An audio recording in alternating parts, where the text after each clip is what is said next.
Hello everybody and welcome to the breakdown video for UFC 258 Gilbert Burns vs Kamaru Usman. In this video we will be taking a deep dive into all of the main card fights from a betting perspective. Hopefully you'll be able to use the information in this video to make better betting decisions. And if you'd like to watch breakdown videos for the rest of the fights on this card, don't forget to check out my website, MMABettingTips.com, where throughout the rest of this week, I'll be posting breakdown videos for all of the prelim fights. You can find a link to my website in the description below. And now it is time to do a business deal. If you would like me to do a prop bet live stream this Saturday, where we dig through every single fight to try and find a decent prop bet, all you need to do is hit the like button below. If this video gets 300 likes, we will do that live stream on Saturday night. And while you're there, the like button, boys, is very, very close to the subscribe button. Smash that subscribe button while you're there for me. And if you don't know what a prop bet is, let me show you. So a prop bet is basically a highly specific bet on a fight where you usually bet on the method of victory. This means you get much better odds than, straight up betting on a fighter to win or lose. And, an example of a prop bet would be Gilbert Burns to win by knockout at TKO odds of 9.0, which is plus 800. That's not a prop bet that I'm recommending, but that's just to give you an example. So if you'd like me to dig through every single one of these fights, this weekend, in that live stream, hit the like button, boys. All we need is 300 likes. And on top of that, if you want to kind of see why you may want to do that, if we scroll down to the lab and take a look at the results on the prop bets, you can see that they are in profit over the last 2 years. They're up about 22 units since we've been tracking results since February 2019. So yeah, they're profitable. If you want that stream, hit the like button below. So let's talk about UFC 258. So straight out the gate, this is a very, very difficult card for betting. I'm personally struggling to find any fighters that I like, from a betting perspective on this card. I'm struggling pretty bad. To put into perspective for you how tough I'm finding this card for betting, if we scroll down to the loose bets in my lab, we can see that for last week's card between Volkov and Overeem, we had 1, 2, 3, 4, 5, 6, 7 loose lab bets on last week's card. We did very well on them. We went 1, 2, 3, 4, 5, 6 and 1 for we banked an amazing profit last week. There's actually a video on my channel I recommend you watching. It's this video here. I recommend you give it a watch, guys, where we talk about how we did on last week's card. But with this card, UFC 258, I'm really struggling to the point where last week I had 7 loose bets. We went 6 and 1. This week so far, I'm halfway through researching this card, and I've only got 1 loose bet. And even more worryingly, the loose bet that I do have on Gilbert Burns, I don't even like it that much. I don't even give Gilbert Burns a very good chance of winning this fight. However, I do think the odds are way off. I don't think Burns should be this big of an underdog, but I don't feel at all confident in him. This is purely a value bet. But just as like a precursor to this video, because I know people are like, they want the picks. They come here, they want me to bet every fight and fucking tell them exactly how a fight's going to play out and who to bet on. Just know I'm struggling with these fights, man. I'm struggling to find good value bets. This is a very difficult fight for betting from my perspective. If you disagree, if you feel differently, please leave a comment below and let me know why you think this is a great card for betting, and let me know who you're betting.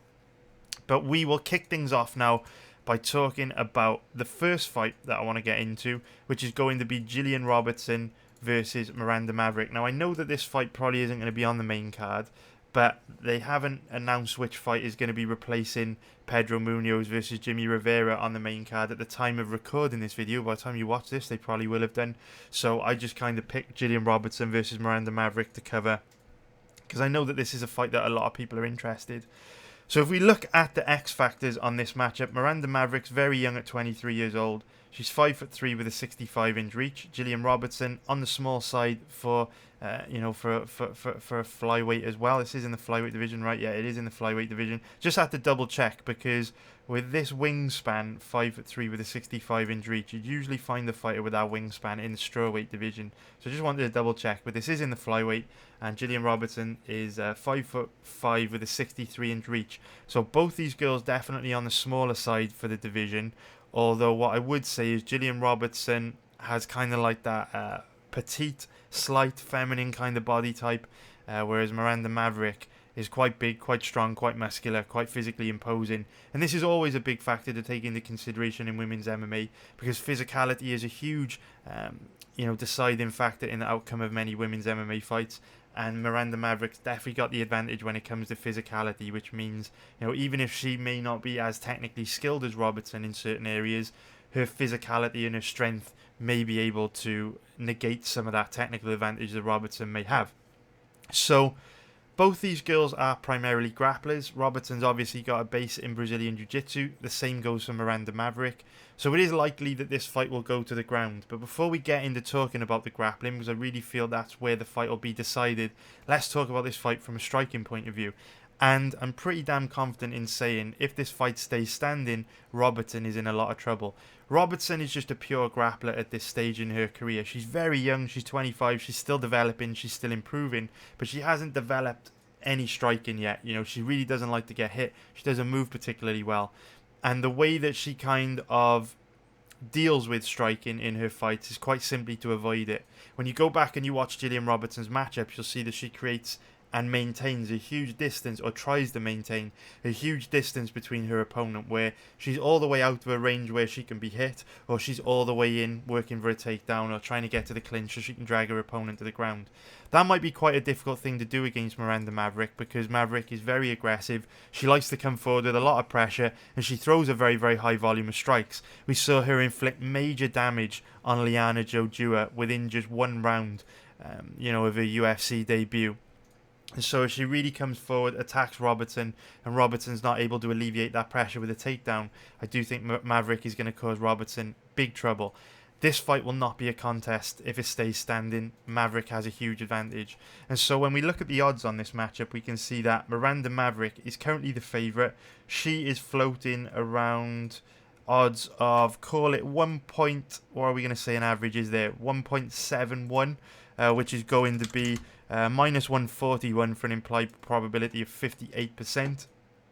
Comparing that to Gillian Robertson, who's currently floating around about an average of, say, 2.20, which is plus 120 for an implied probability of 45%. So, we've established Maverick's got a clear advantage standing, so you can kind of start to see a little bit of the reason why Maverick may be the favourite here. But I do think that this is actually a potentially very difficult fight for Miranda Maverick, and if you're interested in betting Maverick here, I would strongly recommend you go back and watch her recent fight from around a year ago against Pearl Gonzalez, because remember what we said at the beginning of this breakdown, both Robertson and Maverick are primarily grapplers, so it's very likely that this fight will go to the ground, because when you've got two young, inexperienced fighters like Maverick, only 23, Robertson 25, in the when they start to get tired, when they get mentally fatigued, when they're not thinking straight, their kind of instinct will result in them going to the ground. If Maverick starts to get tired instinctively, she may shoot a takedown. Both these girls will kind of revert to base. Most fighters will, and with these girls being pretty inexperienced, their base is going to be grappling. That's pretty dangerous for Maverick, because while she will have a big advantage over Robertson standing, based on the Pearl Gonzalez fight, I feel that Gillian Robertson is going to have a huge advantage over Maverick on the ground. Maverick is a big, strong, physically imposing girl, but she's one of these fighters that has really bad takedown defense, so she's a strong offensive grappler but a weak offensive grappler. We see this some of the time where these girls are really strong offensively but they're actually weak on their back. I would say Maverick ticks that box. On top of that, Maverick, because she is so inexperienced, she doesn't understand the importance of position, neutralizing her opponent on the ground and racking up control time. So you'll often see Maverick give up position while hunting for long shot submissions, which does get her into a lot of trouble. It can especially get her into trouble against someone like Gillian Robertson, who's very scrambly, is very, very good at capitalizing on mistakes her opponents make. And actually, despite the fact that she isn't too physically imposing, she actually has a very, very heavy top game. When Robertson is focusing on, controlling her opponents, she's pretty devastating. She's pretty difficult to shake off. And in terms of grappling control, I rate Robertson at a much higher level than Miranda Maverick. Now, what I would say is that there was an 8-month gap between the Pearl Gonzalez and Liana Jojua fight. If Maverick shows up and performs like she did against Pearl Gonzalez, I believe Gillian Robertson has an incredible chance of beating her, because I believe Robertson will be able to get the fight to the ground. She will be able to control Maverick on the ground. But what I would say is Maverick looked a lot better against Jojua in terms of the way she moved, her confidence. There was just much more fluidity and confidence to everything that she was doing. And so, we've got to think that, back when she fought Pearl Gonzalez, she was probably working a full-time job, maybe not training full-time because she needed to earn money to support herself. Maybe she wasn't earning enough money to eat good and train good and live good. These girls are not going to be getting paid much in a promotion like Invicta. And then perhaps when she signed for the UFC, she started to take her career a little bit more seriously, and that's why she looked so much better against Jojua. Now, having said that, the Jojua fight was a stand-up fight. Jojua didn't try and get the fight to the ground, so we didn't get to see if Maverick had improved her grappling in any way.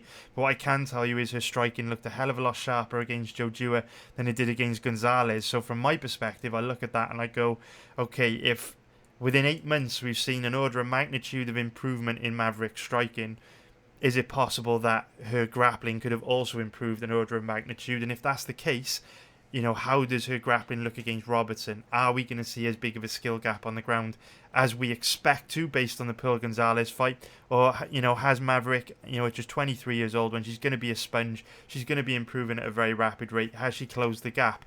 And is this fight going to be a lot more competitive on the ground than we think it will be? Based on past performances, it's most likely not going to be the case. It's most likely that Maverick will struggle very bad on the ground, because she looked pretty low level on the ground against Gonzalez, but we can't say for sure. So, from my perspective on this fight, this is not a fight that I want to bet, because I think Maverick could be improving at a rapid rate, and I think Robertson's in big trouble if the fight goes to the ground. But if you hold a gun to my head, I would definitely go with Robertson here, because with her being an underdog, you're getting a better risk-to-reward ratio on your money. And based on past performances, if this fight goes to the ground, I think Maverick's in a lot of trouble. And with both these girls primarily being grapplers, the likelihood is this fight will go to the ground. So I hope you found that breakdown useful, boys. Let's move on to the next one. We're now going to be talking about Kelvin Gastelum against Ian Heinisch. And Kelvin Gastelum was one of the first names that jumped out at me as a potential bet on this card. He's currently floating around odds of about 1.44, which is minus 227 for an implied probability of 69%. And if we take a look at the odds on Ian Heinisch, he is currently around about a 2.7, call it a 2.80 underdog, which is going to be plus 180 for an implied probability of 36%. So Gastelum was one of the first names that jumped out at me, because from memory, I feel Gastelum is significantly better than Ian Heinisch everywhere. And to be honest with you, after researching the fight, I still feel the same. I still feel Gastelum is better than Heinisch everywhere. I don't see a legit path to victory here for Heinisch, and I do think Gastelum should win pretty comfortably. The question becomes, is Gastelum going to be worth the risk at big favourite odds? 1.44 minus 227. It's a very steep price to pay, right? His odds carry an implied probability of about 70%, which means in order to get any value here on Gastelum, you really need to give him a better than 70% chance of winning. And that's pretty difficult to do in MMA, because obviously there are a lot of variables, there are a lot of things that can happen. In order to get up into that 70% odds range, you're basically saying that a fighter's got almost no way to lose. And I'm not sure if I feel that way about Gastelum here. So let's break this fight down from area to area. Let's start off with the tail of the tape. So Gastelum's 29 years old compared to Heinisch, who's 32 years old. So they're both young enough to be improving from fight to fight. What I will say is quite interesting about this matchup is that both Heinisch and Gastelum are on the smaller side for middleweights. Gastelum's only 5'9" with a 71-inch reach. So to put that into perspective for you, even though he's fighting at middleweight, with that kind of wingspan, he should probably be fighting at featherweight. And if we look at Ian Heinisch, he's only 5'11" with a 72-inch reach. So what's interesting about these matchups is, because Heinisch and Gastelum are so small, whoever they face in the middleweight division, they're almost always giving up a size disadvantage. Whereas this will be the first time in a while where both guys are kind of fighting someone just as small as them. So that's kind of like an interesting side topic to talk about on this fight. I just think it's interesting because, you know, over the last few years, Gastelum has fought huge opponents in Jack Hermanson, Darren Till, Israel Adesanya, you know, Chris Weidman, absolutely huge. Vitor Belfort's fought at light heavyweight. And now he's going back and he's fighting, you know, a small middleweight, which is, it's interesting. This is one of those fights where I would say, you know, Gastelum's significantly better than Heinisch in every single aspect of MMA. There's nothing Heinisch can really do to cause Gastelum a problem here. We know that Gastelum's biggest weakness on the ground. We know that Gastelum's biggest weakness is on the ground, but I don't think that's going to be so much of an issue here because I feel Heinisch isn't a very good offensive wrestler. Most of his takedown entries come above hip height. And Gastelum's takedown offense isn't bad. It's not great, but it's good enough to neutralize the kind of offensive wrestling Heinisch brings to the table. And what I would also say about Heinisch is he's very low level on the ground and he just doesn't have very tight grappling control. So when he does take guys down, if they immediately try to scramble back to their feet, he just doesn't kind of have the technique to, you know, tie up their body, control them on the ground and hold them down. So even if Heinisch were to hit takedowns in this fight, I just don't see him being able to hold Gastelum down. He just doesn't have very tight grappling control, doesn't have a very heavy top game. If this fight stays standing, I believe it is a very difficult matchup for Ian Heinisch.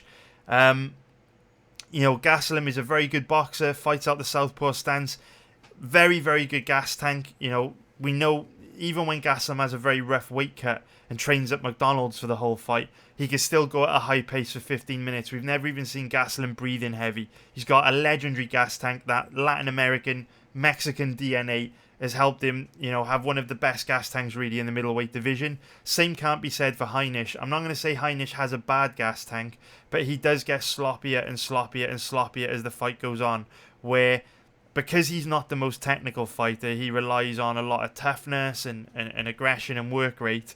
What you will find is when he starts to get tired, his technical weaknesses get exposed more and more, and so he does become very sloppy as the fight goes on. He's tough, you know, he's still tough enough to hang in there and be competitive, but just not that effective.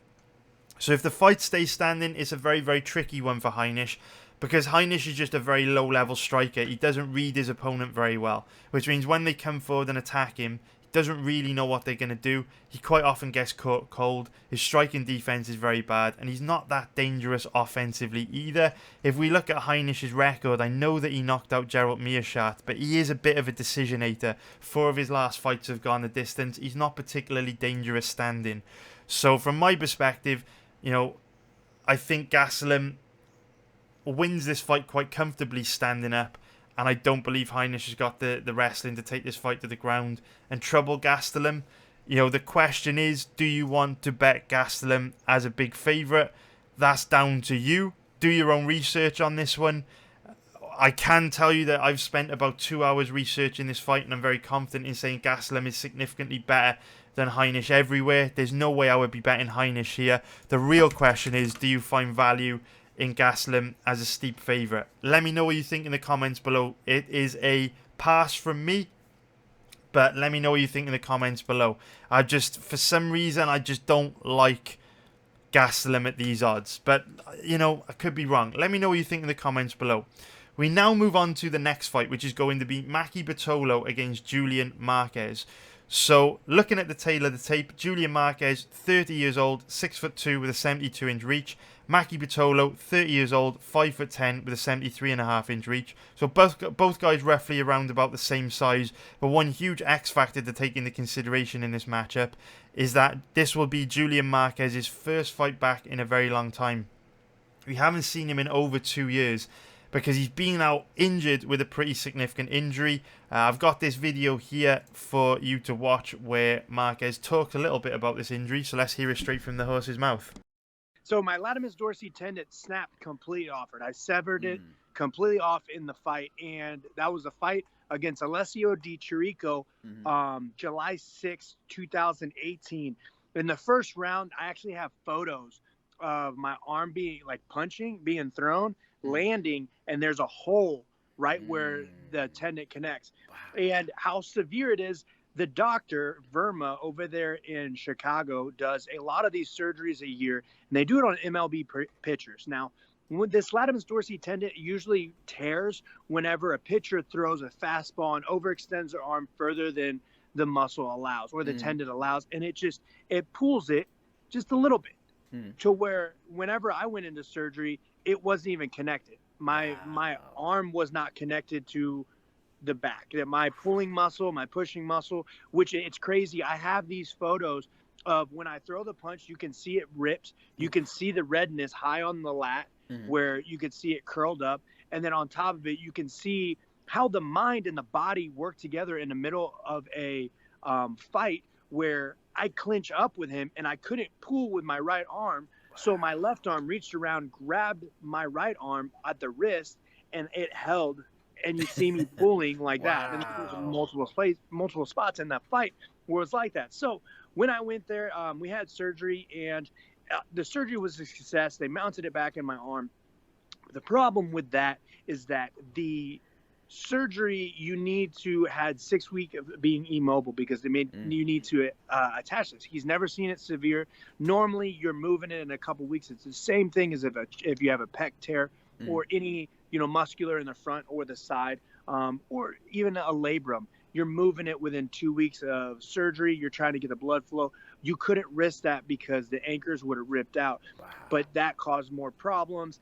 And then we had multiple surgeries to try to clean up stuff, try to fix it. Points in time where the doctor literally looked at me and said,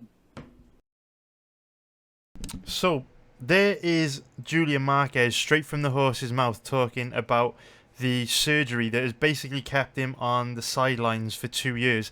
Now, it was important for me to show you that video because there were certain things within that video which I think are quite relevant to how Marquez may perform this weekend. So there are a couple of huge key points that Marquez basically, mentioned. The first key point was that at one stage the doctor said, we don't know if you're going to be able to fight again. We don't know if we're going to be able to heal this up. This is a pretty significant injury. Whenever I hear that, that's always a huge concern for me because, we don't know whether Marquez is coming back to fight now because he's made a full recovery and he's fully healthy. He could throw punches with his right arm just like he always threw and there's nothing wrong with him. Or if he's coming back because he's been out for 2 years with this chronic injury. It hasn't got any better. And so he's now in a position where he's dedicated his life to being a martial artist and dedicating his life to fighting. He's got this injury which is never going to heal. And so he's just going to push through it, tough it out, and fight injured for the rest of his career. We don't really know which way it's going to go. A fighter's always going to say, I feel 100%, I've recovered, I feel better than I did before. I'm better than I've ever been before. I'm healthier. They're always going to say these things.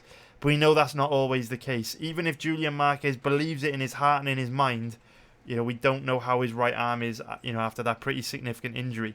The second thing that I think is pretty significant about what Marquez said is that it wasn't just one surgery that he had to correct the problem. He had multiple surgeries to try and correct the problem. So within that video, Marquez said that after every surgery, he wasn't able to do anything. He had to kind of lie around and let the surgery heal up. And so, he didn't specifically say how many surgeries he'd had over the last 2 years, but he said multiple, which in my opinion indicates more than 2, right? At least 3. Now, we don't know what kind of like the rehab period for each individual surgery was, but if he's been out for 2 years, he's had maybe a minimum of 3 surgeries. If each surgery takes 3 months to get over, even if he's just had 3 surgeries, that's almost like a year on the sidelines without being able to do any training. And what it's like when a fighter's not able to train, their muscles atrophy, they lose shape, their diet can slip, and they can spend a lot of time just getting back into shape when they do start training again. And so even though Marquez has been out for 2 years, we don't know if he's improved within that time. It's unlucky if he spent so much time rehabbing these injuries. And if anything, he could have actually declined because now he's dealing with maybe a chronic injury to his arm. And on top of that, maybe other areas of his athletic performance declined since he wasn't able to train. So it's really important for me to draw attention to that, because I do feel it's quite a significant factor to take into consideration here. Because if we look at the odds, we've got Marquez as a favourite. He's currently floating around odds of about 1.60, which is minus 167 for an implied probability of 63%. Compare that to Pitolo, who's currently around about 2.40, which is plus 140 for an implied probability of 42%. It's really important that we draw attention to that injury, just simply because I do actually give Marquez an advantage almost everywhere in this fight. I do think he should be the favourite, and because he has an advantage over Pitolo almost everywhere, it's only fair that he should be the favourite, and we should start to think about betting on him. You know, if the fight stays standing, Pitolo's got a very boxing-based style of fighting, right? He's very flat-footed, he fights with his hands low, he stands quite square to his opponent, and Pitolo really relies on head movement to be able to roll with the punches and slip shots. Unfortunately, even though he's reasonably good at that, his striking defense isn't the best. He is very, very much there to be hit. And so, you know, Marquez has got this style where he likes to come forward, control the center of the octagon, force it, you know, pressure his opponent into a range where they have to exchange to back him up. And I would say that Marquez's chin is better than Pitolo's, and he definitely hits a lot harder than Pitolo's. And so if both these guys get into exchanges, while Pitolo may be able to land more volume, I think that Marquez is going to be able to land the much more bigger, damaging, powerful strikes. You know, if we remember the fight between Pitolo and Impa Kasanganay, Kasanganay's actually got a similar sort of striking to Julian Marquez, where, you know, they both sit down very hard on their shots. They throw these really nice, long, looping right hands. And, you know, Kasanganay inflicted major, major damage on Pitolo in that matchup. So if Pitolo hasn't made an adjustment to deal with aggressive strikers that like to cover a lot of distance with big, long right power shots, I really think Pitolo could find himself in a lot of trouble here. But whenever we talk about a Pitolo fight, the elephant in the room is always Pitolo's takedown defense and ground game, right? His takedown defense is very bad. His ground game is very bad. And one of the most concerning things about Pitolo is he's very, very weak off his back. Now, Marquez isn't the best offensive wrestler. He's not the strongest grappler. He's not the most skilled grappler. But he does have a reasonably good ground game. He's definitely going to have an advantage over Pitolo on the ground. And Pitolo's takedown offense and ground game is so bad that he's just impossible to bet against anyone that may look to take him down.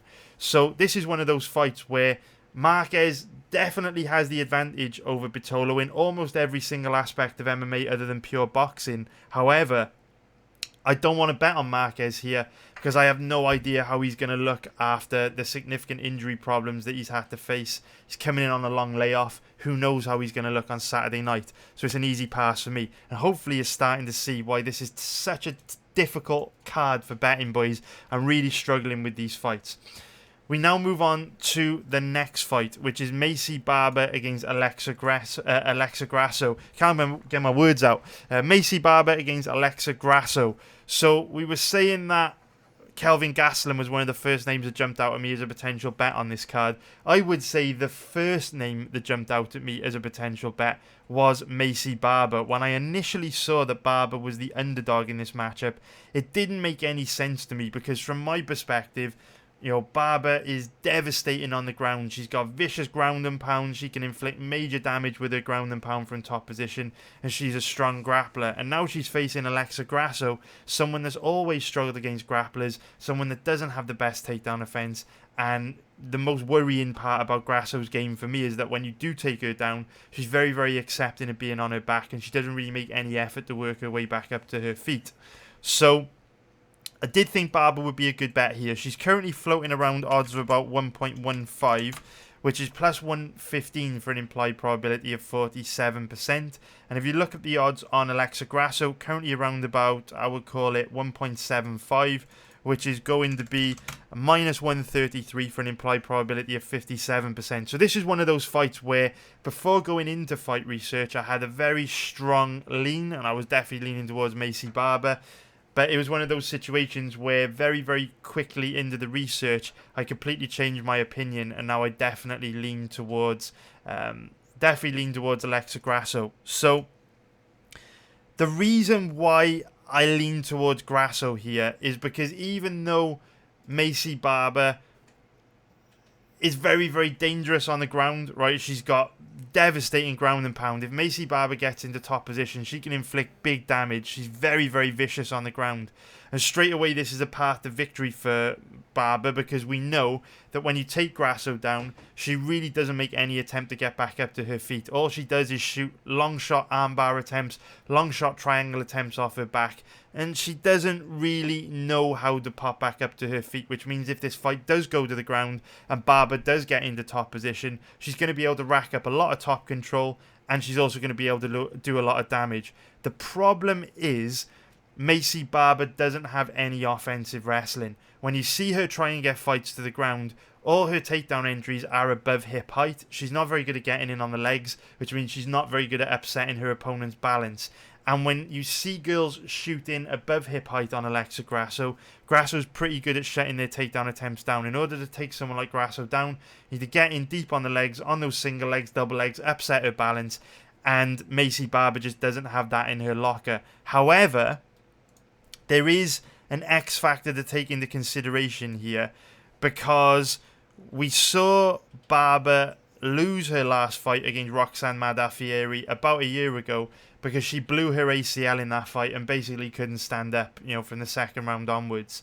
Now, Barber has been out for just over a year recovering from that ACL injury, but I'm not too worried about the impact that ACL injury will have on Maycee Barber. Remember where we were talking about Julian Marquez and we were saying, with doctors telling him that he may never be able to fight again, or he may never have a healthy right arm again. We don't know if that arm's fully recovered.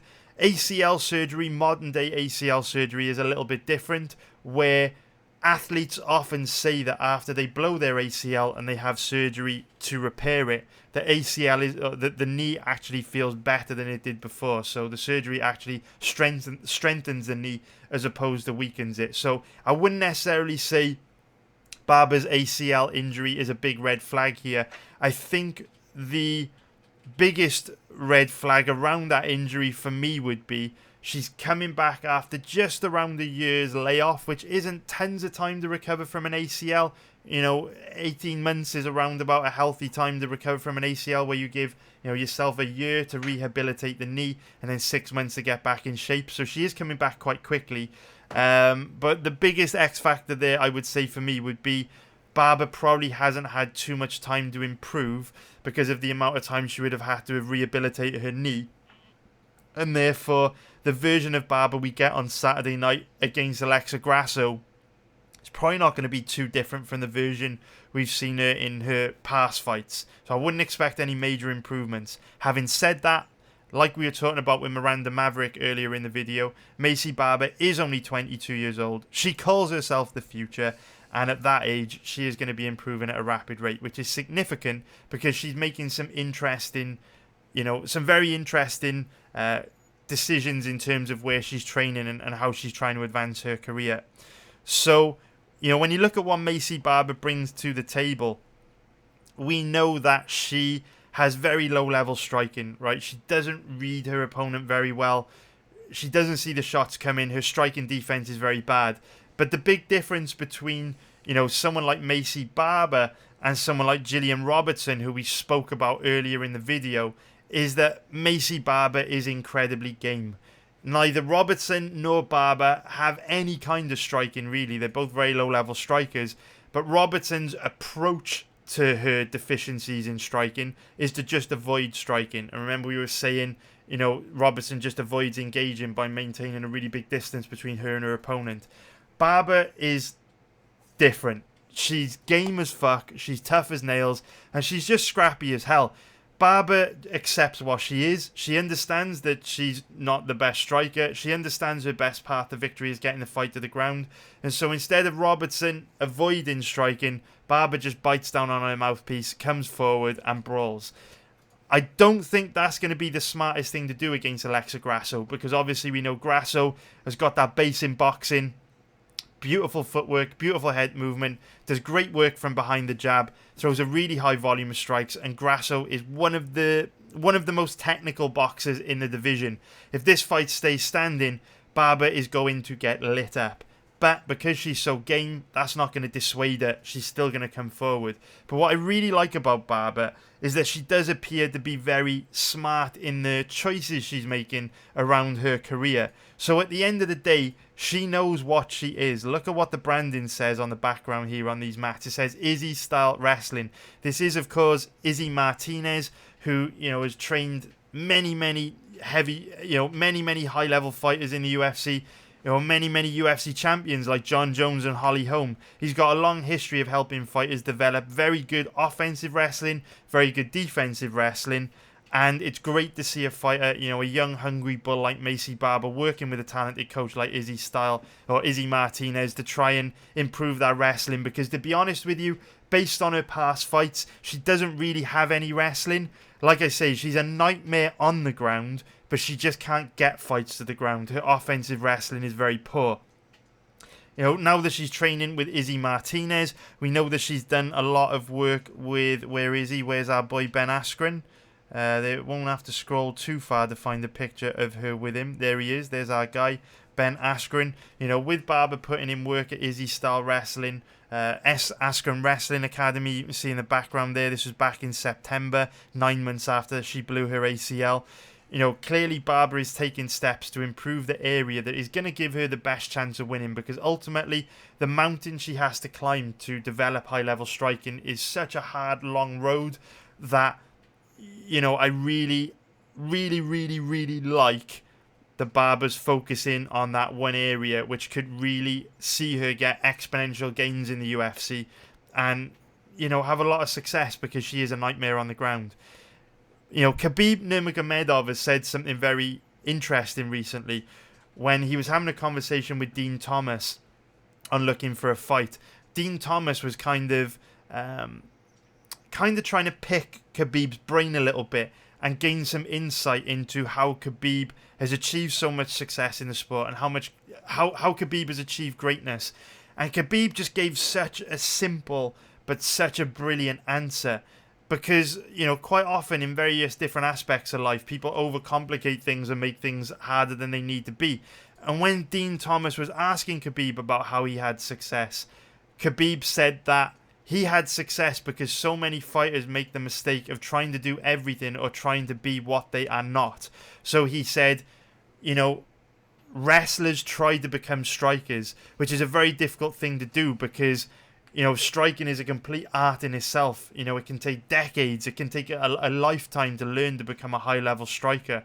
So Khabib's philosophy was focus on what you're good at and just get extremely good at what you're good at. Focus on improving whatever you've got as a foundation to a very high level. That was from Khabib, probably the greatest fighter of all time, certainly the most successful fighter on the planet at the moment.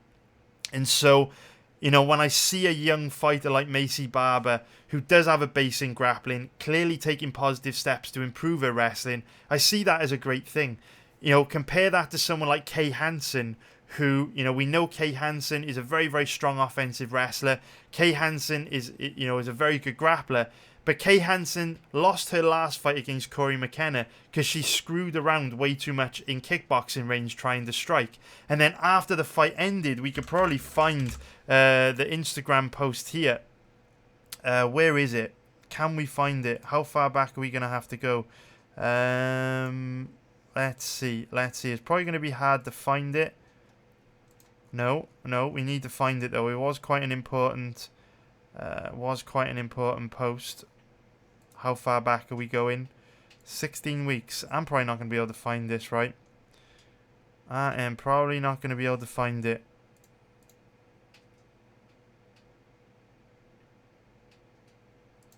It's around here somewhere. Okay, here it is. We found it, boys. So compare, if you look at Kay Hansen, right? Let's really just take a little bit of time on this topic. If we look at Kay Hansen, right? She's in a very similar position to Maycee Barber. She's only 21 years old. Barber's 22 years old.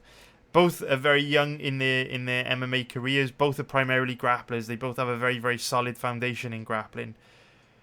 Both of them have weaknesses standing up. Maycee Barber knows, or Maycee Barber should know, that if she improves the offensive wrestling she needs to get her opponents down, she can then use her pretty nasty ground skills to have an advantage over many of the girls that she's going to be facing in kind of like that mid-tier of the division. So I love it when I see a young girl, a young fighter like Barber go and try and improve her wrestling. You want to see that. It indicates, good career choices, good fight IQ, and just basically being pretty smart. When you look at someone like Kay Hansen, look at this tweet. She tweeted this out after losing her last fight to Corey McKenna. Always evolving. A huge goal for me this fight was to really use my stand-up and show how much it's evolved. I'm not where I want to be, but it's a good start and I'm in good hands. New week, let's work. I hate this. Kay Hansen is a wrestler, so fucking wrestle. If you would have wrestled against Corey McKenna, you probably would have won quite easily, but you didn't. You tried to showcase your stand-up and you ended up losing. Going back to what Khabib said, wrestlers try to strike. Just do what you're good at. So I think it's a huge positive sign coming into this fight against Alexa Grasso that Maycee Barber appears to be really working on improving her wrestling with Izzy Martinez and Ben Askren. Because if Barber comes into this fight against Alexa Grasso with a goal of, showcasing her striking like what Kay Hansen tried to do against Corey McKenna, she's going to get dominated. She needs to get this fight to the ground. If she can get this fight to the ground, she stands a great chance of beating Grasso. If it stays standing, she's going to get picked apart, and it's going to be a very easy fight for Grasso. So, based on past performances, because Barber does struggle to get fights to the ground, I lean heavily towards Alexa Grasso. But who knows, man? With Barber working with Askren, Izzy Martinez, maybe she comes in with much better grappling than we've seen before and makes this one interesting. So, boys, don't forget 300 likes on this video, and we will do a prop bet live stream on Saturday where we dig up a prop bet for all the fights on this card. Like I say, I'm finding this card very, very tough for betting, but we'll now talk about the main event between Kamaru Usman and Gilbert Burns. Now, I am finding it very, very difficult to get a read on this matchup. If we take a look at the current odds, we can see that Gilbert Burns is currently around about a pretty big underdog at odds of about 3.30, which is plus 230 for an implied probability of 30%. And if we take a look at the odds on Kamaru Usman, we can see that he's currently around about a 1.36 favourite, which is minus 279 for an implied probability of 74%. Just before we get into breaking this matchup down, I just want to kind of set my stall out and let you know where I'm at with it, okay? So we spent about 3 hours researching this fight on YouTube and Twitch and on my website. There were about 100 people watching the live stream research session for this matchup, and the vast majority of people leaned towards Burns in this fight that were in that research session. I definitely agree with them. I lean towards Burns as well. But I don't lean towards Burns because I think he's going to win. I don't lean towards Burns because I feel confident in him.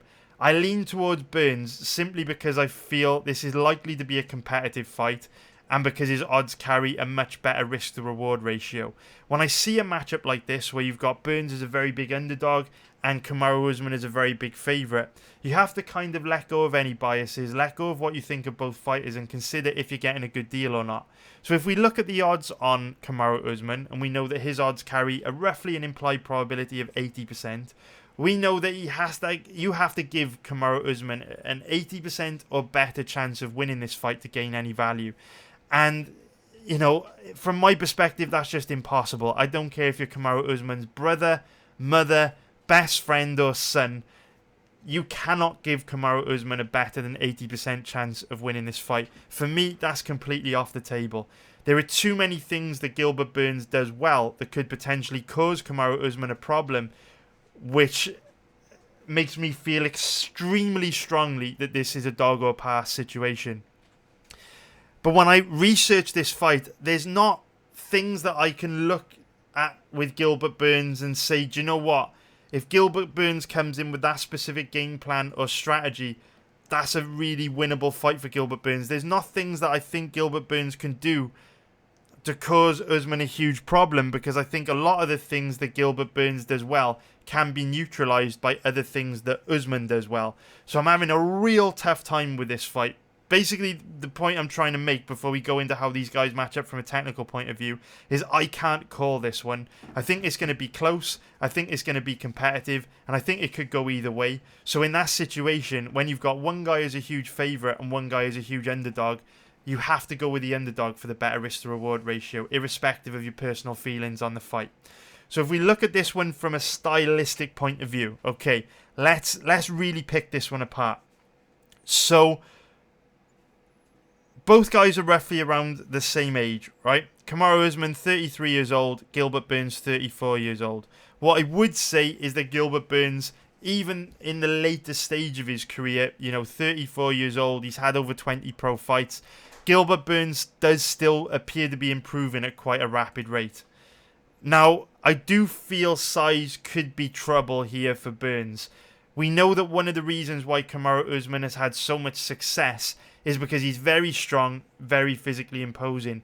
Usman's one of these weird guys that looks like a superhero, very big, very strong, very muscular, but can still push an insane pace and go hard for 25 minutes, 5 rounds without slowing down. He's a freak of nature in that respect because he's so strong, so athletic, and so powerful. And usually the price that athletes pay for having this athleticism and explosiveness is that their gas tank tends to fade as a fight goes on. It's not the case with Usman. He's an absolute buzzsaw. He's relentless. Doesn't matter if he's grappling, striking, he can do it all at a high pace for 25 minutes. The size might be a bit of an issue for Usman, for Burns here, right?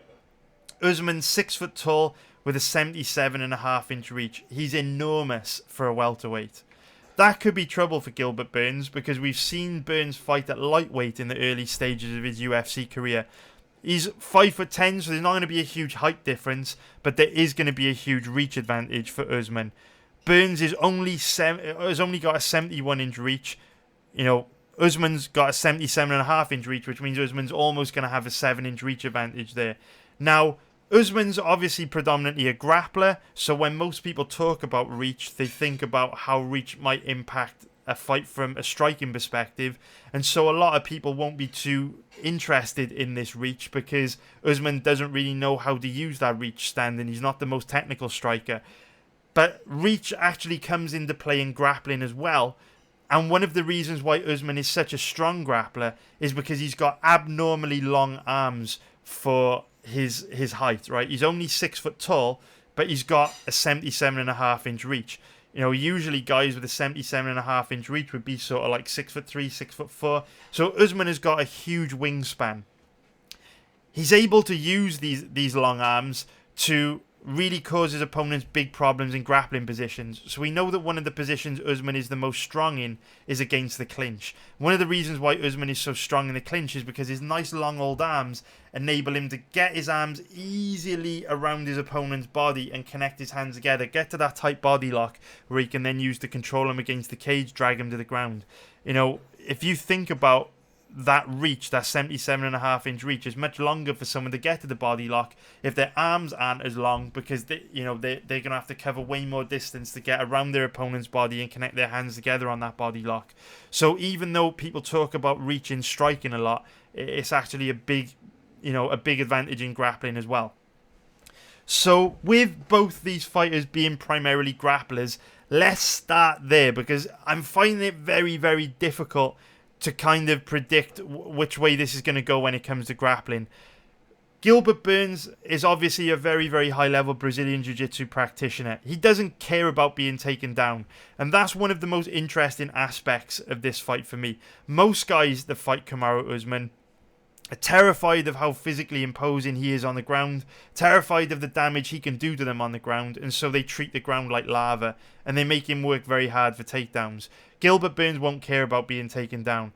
He loves to be on the ground. He's got fast, aggressive jiu-jitsu where he loves to constantly attack with submissions on the ground. He's always trying to get his opponent's back, jump on guillotines, roll for legs.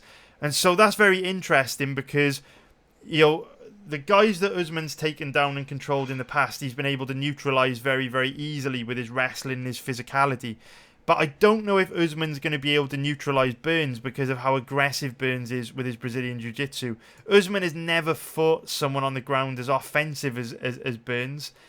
you know, Damian Maia's got a different kind of slow jiu-jitsu where he focuses on methodically working through positions, whereas Burns is constantly trying to jump on submissions. Now, like I say, I can't read based on past performances how these guys are going to look if the fight goes to the ground. But one thing I will say is that Burns has very, very nasty leg locks. He loves to attack legs, roll for leg locks, knee bars, heel hooks, the whole works. And that's significant here because Kamaru Usman has been very open about the fact that his knees are destroyed. Both of his knees are very, very badly hurt to the point where he can't do road work. He can't actually run on a treadmill because of how bad his knees are injured. This is a significant factor to take into consideration because we know that Gilbert Burns has devastating leg locks in his submission arsenal. And so, you know, if Gilbert Burns starts jumping on knee bars and fucking leg locks and all kinds of stuff, you know, with Usman's knees already being injured, is that going to make him more susceptible to being caught in one of, you know, Burns's leg lock submissions? It's just something to think about. So yeah, standing up, I just don't have a strong read on it, guys. On the ground is where, you know, this fight is very difficult to call. But standing up, I feel that the fight is a little bit easier to work out. Kamaru Usman's one of these guys that's got an amazing chin, right? He's 17-1. He's never been knocked out, which is pretty impressive considering he's fought some pretty dangerous strikers like, you know, Tyron Woodley, Jorge Masvidal, Emil Weber-Mech, you know, Leon Edwards, Hayder Hassan hits like a truck. None of these dangerous strikers have really been able to trouble him. In fact, Mech was the only guy that really made him look uncomfortable standing. But it is fair to say that his striking defense is pretty poor. We saw him get lit up a few times in that Colby Covington fight, even wobbled once or twice by Colby Covington. And Usman is one of these guys that his style is completely centered around breaking his opponent with pressure. So he comes forward, refuses to take a backward step, bets on his chin and toughness against yours, and looks to break you down systematically in every single aspect of MMA. That could get him into trouble against Gilbert Burns because Gilbert Burns has improved his striking tremendously. He can cover distance very quickly and he does appear to have a decent amount of power in his hands.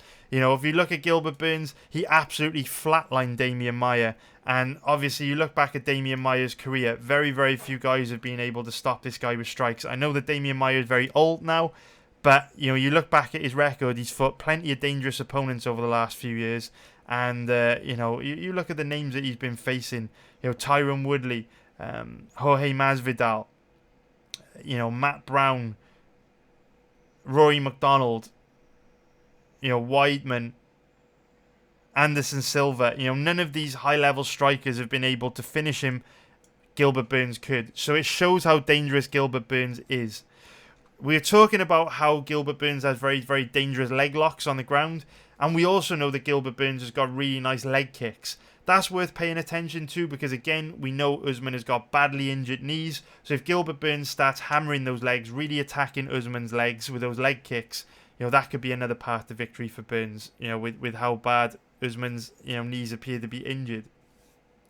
So standing up, I do give an advantage to Burns. What I would say is they do have pretty different styles. Burns is much more of a single shot striker where he looks to time you and land a really accurate power strike, whereas Usman prefers to come forward, drown you in pressure and outwork you with a high volume. So it is different styles, but I do think Burns poses a significant risk to Usman standing. You know, what I would say is, you know, when you look at when you wiki cap a fight like this, you can say it's unlikely Burns will be able to knock Kamaru Usman out because Usman is 17-1. You know, no one's ever been able to knock him out before, so why should Burns be any different? But you've also got to remember the styles make fights. And here, you know, if both these guys find that they cancel each other out on the ground and we end up with a stand-up fight like we had between Usman and Colby, you know, Usman hasn't had many fights which have completely consisted of, you know, 25 minutes or 15 minutes of stand-up. The one fight he did which did look like that was his matchup against Colby Covington, and he did get wobbled a few times. Burns carries legit one-shot KO power, whereas Colby Covington's more of a volume striker.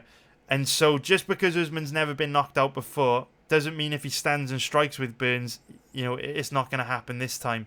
what you've got to watch with a guy like Usman is that he very much relies on his chin. He trusts in his chin a lot, which is why he's very willing to get into these exchanges. You know, if a guy hasn't been knocked out in 18 pro fights, he can get into this false sense of security where he's, you know, invincible, and there is a first time for everything. So if he starts getting into these crazy exchanges with Burns, it could work out very, very bad for him.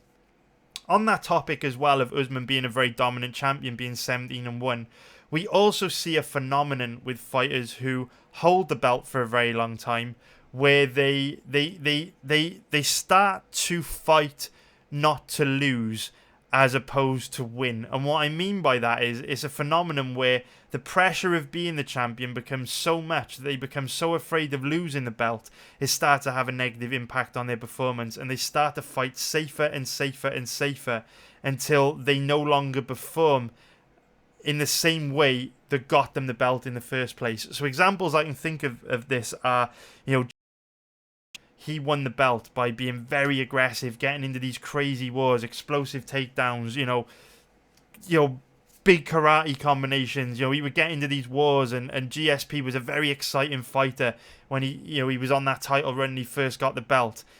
Compared to later on in George St. Pierre's career, where he became very, very tactical and, fought a lot safer. We saw Jose Aldo go through the same process, you know, back in the WEC days, you know, flying knees, crazy combinations. You know, Jose Aldo was explosive, dangerous, and just a very exciting fighter. And then, you know, after 5 or 6 title defenses, he would just start to fight very safe, focus on defense, and just look to steal rounds. We've seen Matt Hughes go through the same cycle. I believe we saw Max Holloway go through the same cycle very recently with his flat performances against Alexander Volkanovski, only to find his fire again when he fought Calvin Kattar.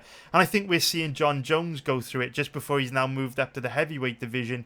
You know, and John Jones has looked a lot flatter, much less dangerous, much less aggressive in his recent fights against Thiago Santos and Anthony Smith. And who else? Whoever else John Jones has fought, he's just looked a lot flatter, right?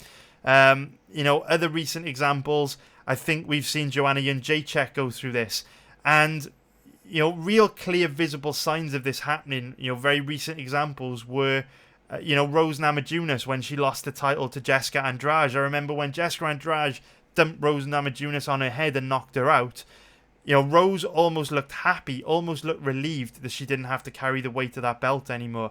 Cyborg, you know, described the same feeling when she lost to Amanda Nunes, a feeling of relief. A weight had been lifted losing that title.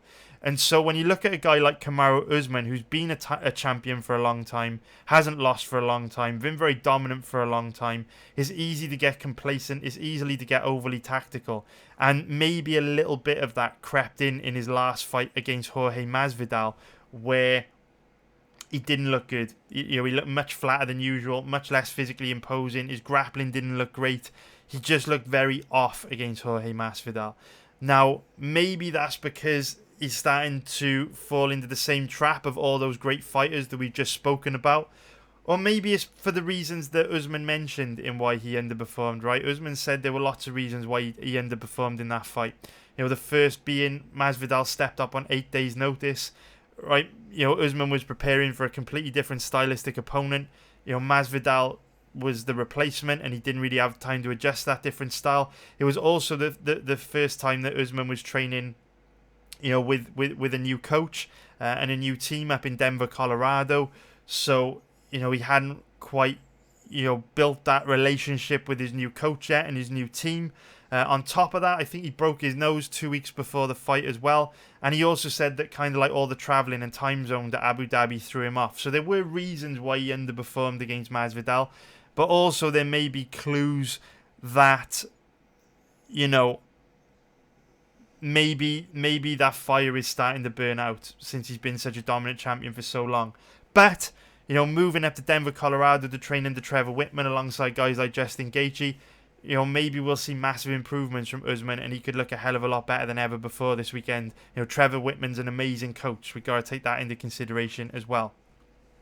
So that's basically a really long way of me saying I don't really know how this fight is going to play out. What I would say is there is one nagging doubt that I have about this matchup that I just want to cover very quickly. And that is, there aren't any... If you guys watch my live streams, you'll often hear me rant about there being no such thing as being right or wrong when it comes to betting on MMA, right? I personally don't think there's any such thing as being right or wrong. I only believe there are strong positions and weak positions because, from my perspective, if you're doing proper research, if you really understand the sport, how you see a fight playing out doesn't really come down to opinions. For example, if I open my window and we look out into my garden and there is grass in my garden, from my perspective, the grass is green because the grass is what it is. And if I open the window and ask anyone to look out into my garden, they should all tell me that the grass is green. When I research a fight, I have that same philosophy.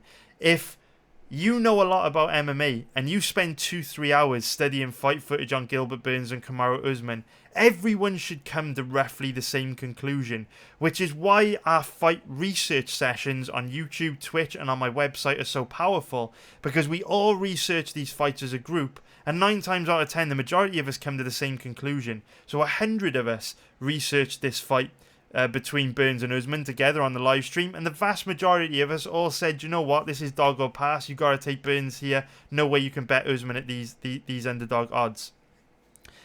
I do think that, you know, when it comes to betting on MMA, there's no such thing as right or wrong. Like I say, there's only possible outcomes. There's different ways that a fight can go, and the goal of research is to identify all the different ways that a fight could go.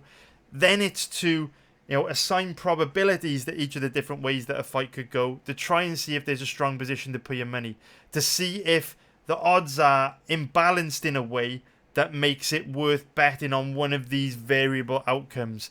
But there's no such thing as right or wrong because, you know, we don't know which one of these scenarios is going to play out. You know, we can look at the Gilbert Burns versus Kamaru Usman fight and we can say maybe Burns, you know, causes Usman big problems with his leg kicks and Usman's injured legs can't take it. That's one scenario. You know, maybe Burns, you know, catches Usman in a really nasty leg lock, tears his knee apart and wins the fight easily. Maybe Burns exploits Usman's poor striking defense and knocks him out. But then we can say, you know, maybe Usman's strength and physicality is too much for Burns and he takes him down and overwhelms him and completely shuts down his Brazilian Jiu-Jitsu because he's too physically strong. Burns just can't get anything going.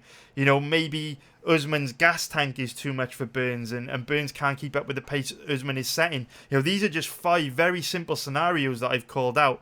And based on pre-fight research, based on how much you know about the sport, there's no way to know, you know, if any of those scenarios are going to dictate the outcome of the fight or which ones may. And so, you know, if you're doing fight research, your goal is to identify all possible scenarios and then make a risk to reward calculation to see if you're getting a good deal in any of the odds. That's what we're trying to do here. So from my perspective, there's no right or wrong. What really, really, really bothers me about this fight is when you look at all of the scenarios as to how this fight could go, there are far more ways that Gilbert Burns can win here. That's a little bit of a concern because when you research the fight, that is very obvious. 100 of us researched that fight, and like I say, 90% of people watching the live stream sided with Burns. So what makes me feel a little bit uneasy here is that Usman is still the big favourite. These odds are definitely off. Make no mistake, there's no way that Usman should be this big of a favourite. But what bothers me is both Usman and Gilbert Burns have been training together for a very long time. So they trained together at the Black Zillions, then into Henry Hooft's Combat Club, and now, obviously, they spent a little bit of time training at Sanford MMA before Usman moved on to train under Trevor Whitman in Denver, Colorado. So, what bothers me about this is when you research the fight, it's quite clear that the odds are off. But a lot of people over the years would have known how these two will have matched up with each other in the training room. You know, Usman and Burns are going to have spent so much time sparring, so much time, you know, rolling with each other on the ground, so much time training, that all the guys that have ever trained at Black Zillion, Sanford MMA, Henry Hooft Combat Club, all the guys that have passed through are going to be seeing how these guys match up in the training room, and they're probably going to have a pretty good read on how this fight goes down. Now, yes, Usman may be a completely different fighter. Now he's gone to train with Trevor Whitman. But this one's making me feel a little bit uneasy because you'd imagine there would be quite a lot of inside information out there in terms of fighters, managers, gym owners. You know, betting sites may gain access to that information. There's probably a lot of inside information out there which would give a good indication of how this fight is likely to go, because these guys have probably done battle many times in training. So when you research the fight, there's no question that the value lies with Burns. But one thing making me feel very nervous is that if that's very obvious, if that's quite clear, why is Usman still a big favourite? Is it because people have got inside information, like I say, managers, coaches, trainers, fighters, betting sites, and they've all gone and bet Usman because they've seen him dominate Burns in the training room, and that's why the odds are the way they are? Just something for you to think about. But that's it, boys. We're done. We're done. Talked for a little bit too long, but we're done. We got into some interesting shit. Thank you for watching the video, boys. Go check out my website, MMABettingTips.com. You'll find breakdown videos for all the fights that I haven't had time to cover in this video on my website. I'll be posting those breakdown videos throughout the rest of the week. Don't forget to check me out on Twitch, where I live stream all my fight research. Link for that in the description below. And don't forget, if you want a prop bet live stream for UFC 258, all you need to do is hit the damn like button below. Get this video to 300 likes, boys, and we will go live a couple of hours before that event where we dig for a decent prop on each of these fights. And please, please, please, please, please subscribe. I would love to hit 5,000 subscribers, by the summer, by International Fight Week. That would be great. But thank you for watching. Hope you enjoyed the video. Take care, everyone, and hopefully I'll see you Saturday. Smash that like button. Take care.